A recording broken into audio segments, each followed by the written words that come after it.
Stationed in Africa's economic hub is an empire of great renown. A church boasting 7 to 16 million members in the Southern African tip alone. A whole force to reckon with. A doctrinal powerhouse with military-styled discipline and order at the center.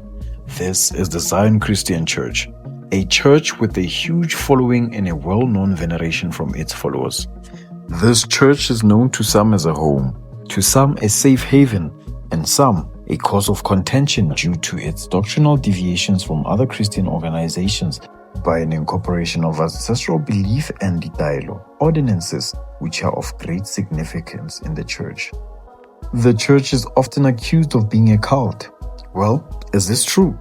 Is the ZCC a cult or a godly assembly? Well, let us dive deep into the church history and formation to find out. Today's video is the first of 3 parts. In this video, we are going to be looking at the first generation of the church, where we will look at the church's founding by Engenas Lekganyane, and in the second part, we will look at his son's takeover and the proceeding thereof, then followed by a part 3, where we will discuss the current day leadership and the uprising of the different factions such as the Zion Creationist Church. The previous video that we have done on this church featured clips that were copyrighted, so we decided to redo this properly with a more impartial tone and a deeper research as well. Another disclaimer, this work research is based off of oral archives and resources from the official sponsored research in the late 1970s, as well as official South African files that were located in Pretoria archives regarding the church registration attempts during the church's inception. Now let's get to it. Born in 1885, the church founder Engenas Lekganyane was born in Tabakgone in the area of Chief Mamabolo, about 40 kilometers east of Pietersburg. He was one of 5 children born to Barnabas Madileng Lekganyane and his wife Sephora. Engenas' siblings were Matlakanye Joseph, Dalani Reuben, Masebule Johannes, Sidupa Paul, and their sister Alice Mwanamuela. Growing up, Engenas suffered from what seemed like an incurable eye problem, and one day when he was napping under a tree, he got a dream urging him to leave the Mamabolo area and head to Johannesburg south of the Transvaal, where he should look for a church which baptizes by 3 immersions in the water, and this will cure his eyes. He woke up immediately and asked for transport money, and in a few days he left for Johannesburg. You see, it was not hard to convince his parents because they were already Christians. His parents at this point were Lutheran converts at Mpumi Mission adjacent to the Mamabolo Reserve east of Pietersburg. His later followers mark this point as the point that Engenas got the call to ministry and have resultantly awarded him the name Raditoro, which literally translates dreamer. Upon arrival in Joburg, Engenas started looking for a job to cater for his needs and to cater for residents. This was not hard because jobs at this point were abundant with the Witwatersrand gold rush still in effect. Engenas was however bombarded by the church options that he could choose from, but he could not really find the church that baptizes by triple immersion into the water as prescribed by the voice in the dream. On one eventful evening, Engenas saw Elias Mahlangu and his brother Joseph walking towards the shanty churches, and he decided to follow them. He observed the baptism service, and after realizing that their manner of baptism corresponded with the one in his vision, Engenas immediately asked that the Mahlangu brothers immediately baptize him. This thus marked his joining into the Zion Apostolic Church in South Africa.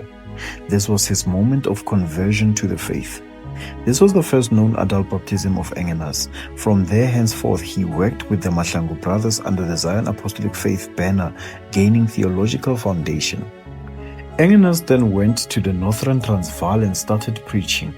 He grew to become such a powerful preacher, but at this point he was not yet ordained and thus he could not baptize his converts. Elias Mahlangu then sent a man called Reverend Mamabolo to help baptize the converts. This was around 1910, and because of Engenas' activeness in this church, it has been previously believed by church followers and many scholars, including myself, that the ZCC was founded around this time. However, here Engenas had not yet branched out into his solo venture to form the ZCC. Please forgive me for previously stating that the ZCC started operating in 1910.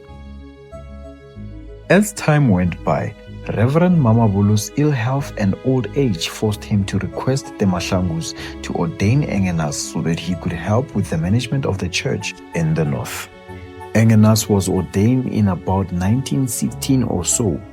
After the death of Reverend Mamabulu in 1918, Engenas remained the only leader in the Northern Transvaal. In the same year, Engenas got married to Salfina Rabudiba, and they had the following children: Barnabas, Edward, Mwanamuela Maria, Matlakanye Joseph, Makuru Pete, Masibula Johannes, and Manku.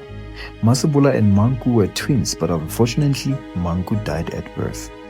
The above named were Engenas's children out of the first marriage, and they were considered the rightful house from which successors had to come from. Engenas was a polygamist, and he had 2 more wives later, but their children were not recognized in the church. We will talk about this in the next episode where we discuss the second generation and church splintering. Now back to Engenas. At this time, Elias Mahlangu was the superintendent of the Zion Apostolic Church, or ZAC. And then suddenly, relationship between Mahlangu and Engenas was very shaky. This was all due to doctrinal differences and power struggles as church members started preferring Engenas over Elias's authority. For example, the 2 men had different views on doctrines and on validity of certain practices such as wearing long white clothes, men having to grow beards, as well as the principle of not wearing shoes before one entered the church. Their relationship started to crumble deeper, and this was heightened by the fact that Engenas had an astounding prophetic capability, pulling church members to himself. There is a famous story of Engenas's prophetic display. What happened was this: during the World War I, Germany, being part of the main causes of the war, was wreaking worldwide havoc. The ZAC members, like everyone else in the world, were asking themselves how the war was going to end. This thus caused arguments where some argued that German troops would conquer the British Empire. On one Sunday, Engenas boldly stood up in the church and told the people that God came to him in the book of Daniel chapter 8, telling him that England will never be defeated. He told them that those soldiers who, when going to fight, would be facing the sun would never be defeated. Looking at the world map, Belgium battlegrounds were west from Germany and east from the United Kingdom, meaning when soldiers poured in from both countries, they came facing these set directions.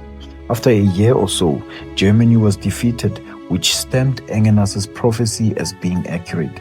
Engenas differed with his leaders because of his prophetic mind.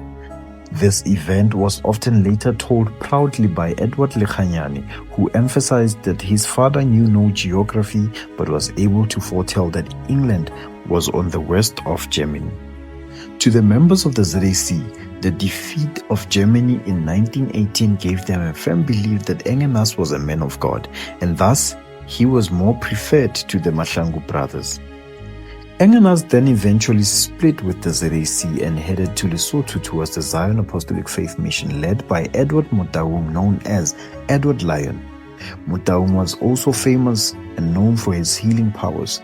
According to the testimony of Petros Patla Lekganyane, who remained in the ZAFM when Engenas later started the ZCC, Engenas organized a trip to Lesotho. The group consisted of 5 men: Engenas, Petros Lekganyane, Jacob Sekele, and 2 more. On their arrival, Motaung surprised them by calling them by their names and telling them that God had told him that they were on their way to see him. During their visit, Engenas explained his difficulties with the Mahlangu brothers, and Motaung sympathized with the group and ordained Engenas as bishop for the ZAFM in the Transvaal. He prayed for Engenas and blessed him. The delegation then came back, and henceforth Engenas was the leader of the ZAFM Northern Transvaal branch.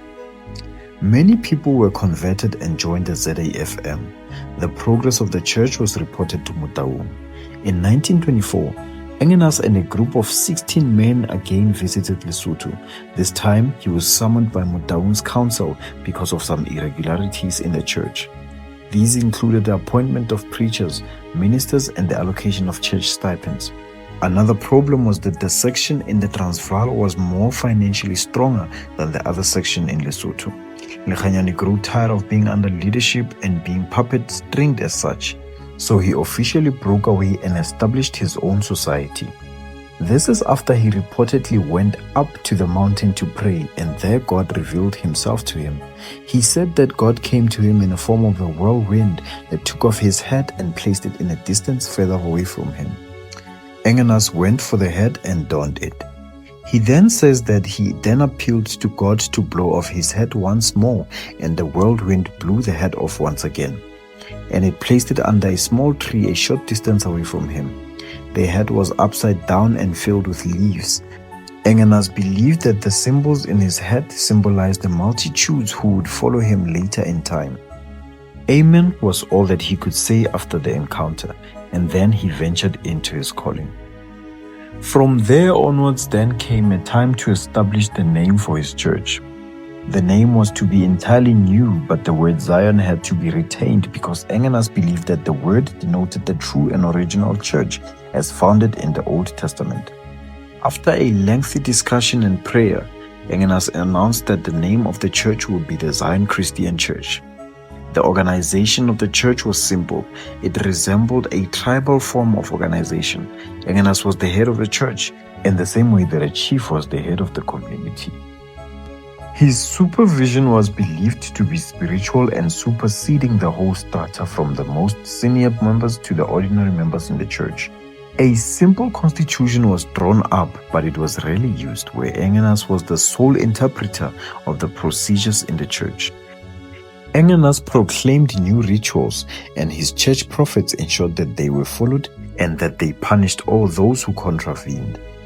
These included the use of water sprinkling when getting into the church, using copper lining at the gate and at the top of the door, using the green papers called moha, which would be used to pray for congregants and to pray for their belongings, the use of a whip which would be cracked around individuals and their belongings for protection, the burning of a newspaper outlet which had been prayed for called bone, the use of rocks for steaming, as well as many other rituals. Engenas was assisted by the prophets who were believed to be God's eyes in the church. It was generally known in the ZCC that the ministers and members of the church were under the command of the Holy Spirit in the form of the prophets. Engenas appointed and ordained ministers that were responsible to him. The qualification for appointment was based on the experience and the power to preach, since there was no formal training. Appointments could also be made on request by expanding congregations. Important decisions were first discussed by the informal inner council, made up mostly of family members. This council could be seen as resembling the inner council of Bakomana in the tribal proceeding. From there onwards, the church grew in size and Likanyani went all around the world performing healing miracles and imparting a prophetic spirit over many people who then became the church's prophets, able to tell the future just like he could. There are a lot of stories of healing surrounding the man. He reportedly once went on an evangelical meeting to Johannesburg and stayed at 37 7th Avenue, Alexandra Township, and on a certain Sunday, people heard Engenas's band and rallied to the place. On that day, most of the congregation around Johannesburg had come to see their leader. Among that crowd, there was a pair of parents who had brought their 20-year-old son to Engenas. He had been born a cripple and could not walk. The parents had reported the matter to Engenas's aides, who reported the matter to him. When it was about time for church service, Engenas ordered the cripple and his parents to come to one of the open places. Engenas then announced to the crowd that the cripple would walk home and that the parents would have the burden of carrying their walking sticks. Engenas ordered the band to play and he lifted his hands in front of the cripple. He told the two supporters to leave him alone, and Engenas moved backwards while the cripple followed him crying and legs straightened. The man went home walking for the first time in 23 years. His parents were baptized the same day and the crowd was amazed. Engenas was praised as a man of God, and to some he was God himself. These kind of deeds gave Engenas a large following when they were retold to people with similar problems. It is also reported that there were once elderly women in the church that complained that there were many young women who were married but without children. They agreed to send their plea to Engenas. They sent Amos Bushiro on their behalf. Bushiro told Engenas of their complaint, and Engenas told him to get tubana, a small twig. Engenas blessed it and told Bushiro to assemble all the unfortunate women and to lift up the twig so that every woman could look at it. Only those who were legally married would be considered and they would conceive. This was announced and women rallied to the place where Bushiro stood with the twig. They looked at the twig and dispersed. An interesting event happened on this day. There was an old woman from Johannesburg who had a daughter who had been married for more than 10 years but without children. She wanted to know what she could do because her daughter was not present. The case was mentioned to Engenas, who called the woman and instructed her to look at the twig and make a knot in her shawl. He told her to untie the knot in front of her son-in-law and daughter and that she should tell them that the knot was their child. She did this upon arrival, and after a few months the woman fell pregnant. A son was born. He was given the name Tubana. Some of the children that were born from this event were given commemorative names such as Mohau, Bomoria, and Tupane. These names are still used up to today, still reminding the people of the same event. At this point, Engenas had established his church near his home at Tabakhon. This was the place of his birth. Up to this time, he had no church building of his own. The desire to have a church building caused problems for him. In the 1930s, Engenas decided to use the building that he himself had built while he was still under the ZAC of South Africa. The Mahlangu brothers heard of this and ordered that the church be closed down and that Engenas be expelled from the Mamabolo location. Engenas was summoned to the chief's kraal to answer the charges that he had taken the church building illegally. The Mahlangu group was represented by their local minister, Mr. Motsepe.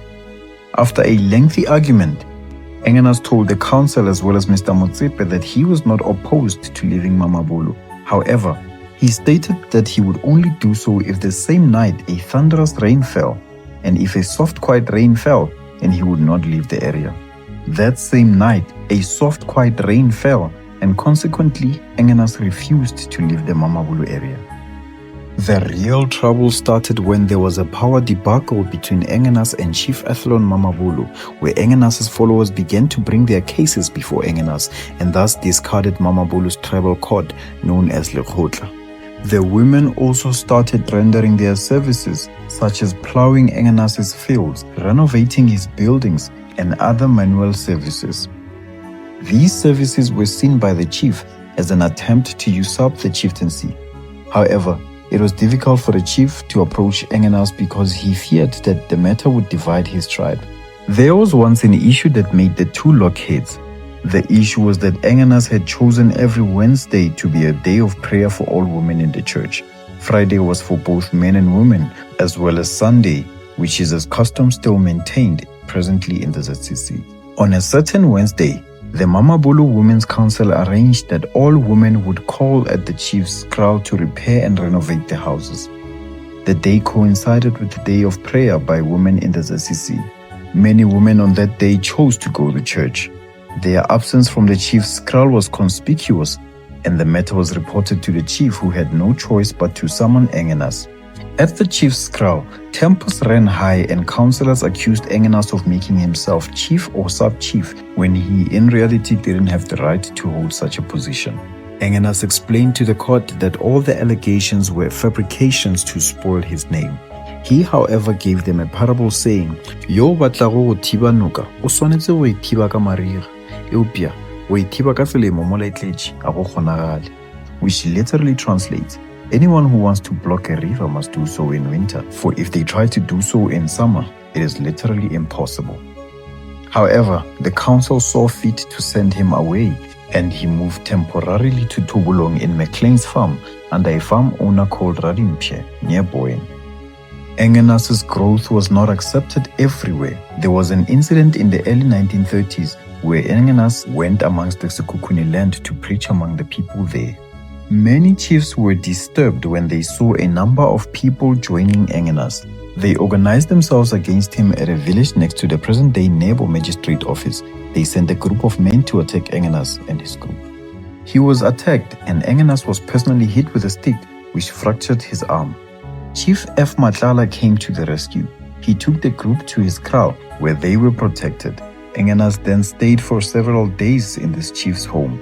On his last day, Chief Matlala asked him for rain because the crops were dying. Engenas requested that the chief should call his senior wife. When she came, Engenas ordered that she bring a calabash full of water to him. He prayed for the calabash full of water and instructed the chief to pour out the water in his homestead.